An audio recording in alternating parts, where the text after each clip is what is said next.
Hi there, it's Ian McTavish, and this is the TLDSB Math Coding tutorial on cell phone apps.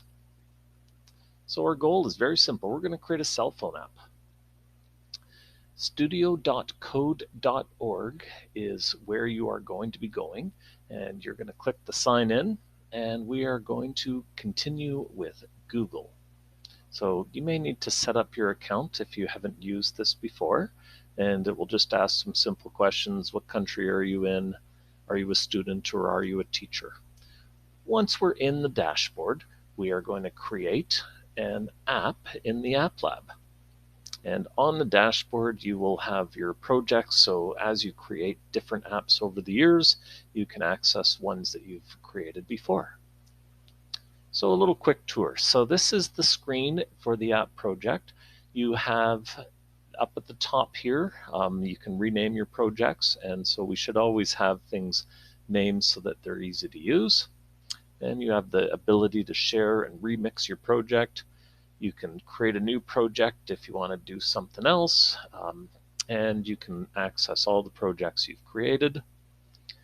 And there's documentation and tutorials here. This is really important because whenever you're using different tools, you may come across stuff that you're not sure, and if you can use the documentation or the tutorials to learn how to do it, it just gives you a lot more freedom. Now, there are three main areas. The first area is the code. So this is where all the code for the program will be. There's the design area, and this is where we can set what's going to be on the screen, and then a data area where we can access lots of data. So we're going to start planning our cell phone program. So we are going to create a program to calculate the area of a rectangle. So to do that, we need the user to input the length and the width. And when they click the button, what we want to happen is it's going to calculate the area by multiplying the length and the width. And then it's going to output it in the output area. So that's the goal. And these are the different elements. So we're going to set up our cell phone app right now. So we're going to start by switching over to the design.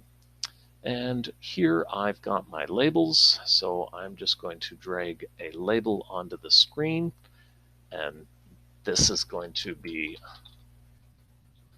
my area calculator, and then I'm going to add another label, and you can see I can line things up.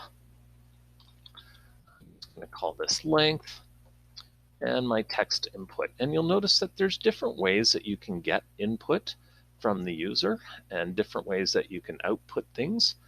We're going to stick with the text input because it is the user can type in it, and they can put in all kinds of different numbers. So there's our length. We're going to add another label, so right there, and the text for this label is called width, and another text input, and a button, and a final label. So we've got all the different elements that we need, our labels, our text inputs, and our button. There's a separate slideshow for this, and I've got little videos that explains how to do each of these steps. I've just showed you, so I'm going to skip over that. So the next thing is the properties, and you can see I can change my look, and when I do that, it will change everything. So this is a really good strategy to set your look based on a theme, and that way everything looks really consistent. So here's my area calculator, there's my length, and I'm going to switch to the text input. So this text input, first off, I'm going to give it an ID, and I'm going to give it the ID txt length. Now, a couple things. You'll notice that there's no spaces, so I put txt and then a capital L, so it's easy to see that this is a new word. The text indicates it's a text input so that I can remember that it's not the number. This is where the user is going to type stuff. So there's my text input for the length. I'm going to do the same thing for the width, txt width. And I'm going to set my button. So for button, I'm going to put BTN and the word calculate. I'm going to change the text of my button to calculate. And then down here, this is going to be my label, LBL output. So LBL is short for label, and these are this type of way of doing it. There's a lot of different ways. You don't necessarily need to do that, but I like putting the prefix in so that it forces me to think about what kind of information is being stored here. So this is text information, that's a label, that's a button. It just makes it a little bit easier. So now that I've got those set up and I've got my output, you'll notice that I haven't given IDs to all these other things. They do have IDs, and you can see this drop down has all the IDs for everything, the screen, label 1, label 2, and the reason I'm not touching those is because I'm never going to use them in code, so I don't need to worry about how do I access the information from it or how do I set the information. So I'm not going to spend my time. It's only things that I need to access the information or set that I use. Now, we do need an event. So I'm going to select our button. Two ways to do that. I can click this little drop down button calculate, or I can just click on the button and there's the events tab over here. So I'm going to add a click event, and here's the code for the button. So right now there's an on event code that will create a function, and within that function it's going to console.log. And so down at the bottom there's a little show debug commands, and there's my console. So what happens is that I can actually run this in my browser, and when I click the calculate button, it will output BTN calculate clicked, which is the text right there. So I can use this console log, and you can see it's purple, so I can actually find that there. So that's great. So I'm going to need to now start creating my program. And all of these are in that slideshow. So I'm going to plan the code. This is a very simple program. I need to get the length, I need to get the width, I need to set the area to be the length times the width, and then I need to output the area. And earlier in the slideshow, it mentioned that the asterisk is used as the multiplication symbol. So there's lots of ways to plan how to code, and the key thing is that solving a big problem is really, really hard. So we break problems down into smaller steps. The other thing is that the computer is not smart. The computer simply takes your directions step by step. So you want to be very explicit about each step. This little video of creating a program to create a peanut butter sandwich is a great example of what happens if your steps aren't clear. And then we've got steps that are repeated. So that in those situations, you would create a loop, or decisions where you would use an if statement. So we're going to start by writing the code to get the length. So we're going to create a variable. So a variable allows us to store some information. So there's var x. So var stands for variable, and x is just a default variable name. We're going to change that to the word length. So we're going to store the length, and this is why the text box is called txt length, because we don't want the computer to get confused. We're going to store a variable that we're going to use for calculations. Now we need to get the value that the user entered. So here are the UI controls, UI user interface, and we are going to get the text. Nope, we're going to get the number. My mistake. So there's get the number, and you can see the drop down. All the different elements that we have on our screen are there. So txt length, there it is. So I have now got a value called length, and I'm getting it from the txt length. This little error, little symbol indicates, hey, you've defined this, but you haven't used it. So this can be really helpful as you're going to see, oh, I haven't used that. What do I need to do? So I am going to simply use my console, and I'm going to delete the word message and get rid of those quotation marks, and I'm just going to put in the word length. So whatever I have stored is now going to be output. So let's run this.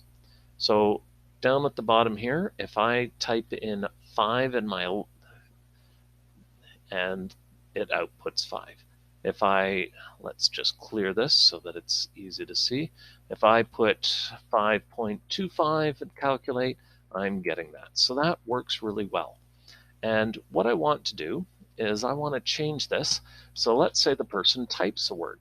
If I calculate, it gives me the symbol NaN, which stands for not a number. So this is really useful. We're not going to worry about that. We're going to assume that the person is going to type the right type of value. So that seems to be working well.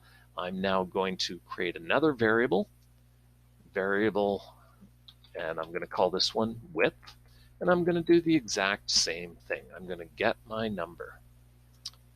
So get my number, and I'm going to use txt width. So that's the next part. And again, I'm going to just output.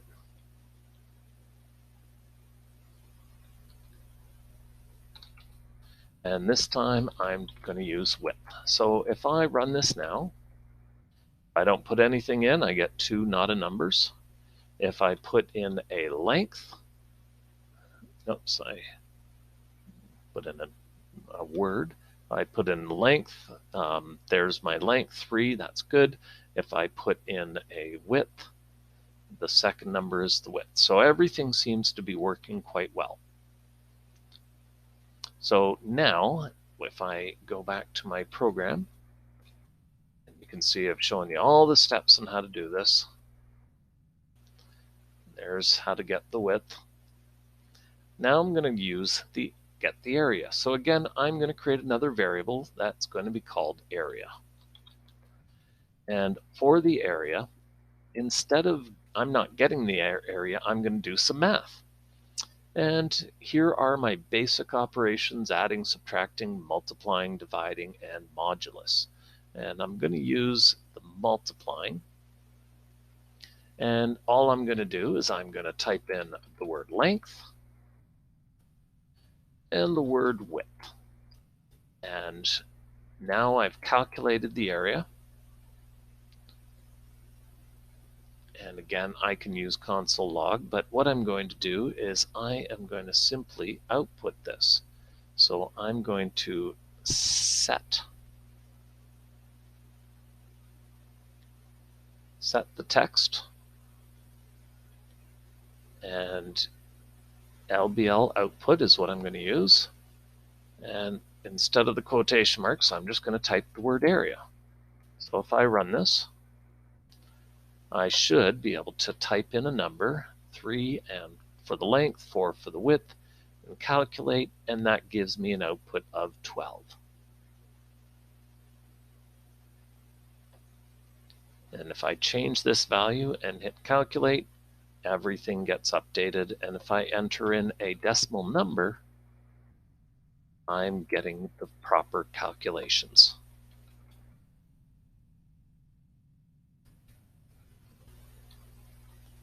Now you'll notice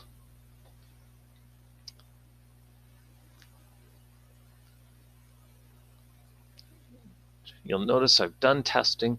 One thing that I didn't do is I didn't put in a really long number, but when you do that, remember that you can set the width of your label. So setting the width of the output to a much bigger width will be very useful, because it will automatically expand. Otherwise, it's just going to cut it off. So I'm going to make sure I've named my program.